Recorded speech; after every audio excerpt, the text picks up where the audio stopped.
મારો એક વિડીયો છે જેમાં મેં કહ્યું છે કે તમારા બાળકને દુનિયા અધર્મ શીખવે એ પહેલા એને ધર્મ શીખવાડજો. તો એના પર મને ઘણા બધાના ડીએમ્સ આવ્યા કે આટલા બાળકને શું ધર્મ ખબર પડે, એને શું શીખવાડવાનું. બેશક મારો જવાબ આ જ છે કે બાળકને ધર્મ શું છે નથી ખબર, એને આપણે શીખવાડવાનું છે કે ધર્મ શું છે. જેમ કે ઘર આંગણે આવેલા ગાય કૂતરાને રોટલી અને ખાવાનું આપતા શીખવવું જોઈએ, ના કે જ્યારે આપણું બાળક એને પથ્થર કે લાકડી મારે અને હટ કરે તો એ જોઈને ખુશ ના થવું જોઈએ. જ્યારે આપણું બાળક મંદિરમાં જઈને મંદિરના ભગવાન આમ તેમ મૂકીને મંદિર અસ્તવ્યસ્ત કરીને રમતું હોય ત્યારે એ જોઈને ખુશ ના થવું જોઈએ. બેશક ભગવાનનું જ રૂપ છે બાળક, પણ બાળકને પહેલેથી શીખવવું જોઈએ કે આ ભગવાન છે, આ પ્રભુ છે અને આ એમનું ઘર છે, આ મંદિર છે, અને પહેલેથી જ એમને ભગવાનનું ઈશ્વરનું મહત્વ સમજાવવું જોઈએ.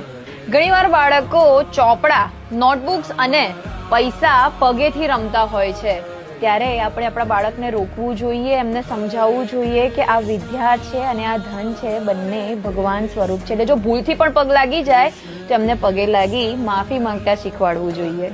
જ્યારે બાળક એને આપેલા રમકડા તોડે, ઘરની વસ્તુઓ તોડે, ત્યારે એને એ કરતા રોકવા જોઈએ. ખખડાવવાની વાત નથી, પણ એમને સમજાવવું જોઈએ કે આનાથી તારું પોતાનું પણ નુકસાન થઈ રહ્યું છે અને ઘરની વસ્તુનું પણ નુકસાન થઈ રહ્યું છે.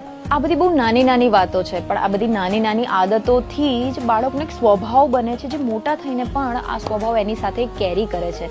અને વ્યક્તિના સ્વભાવથી જ એને ધર્મ અને અધર્મ વચ્ચેનું તફાવત ખબર પડે છે. એટલે આપણે બીજું કંઈ આપીએ કે ના આપીએ, પણ આપણા બાળકમાં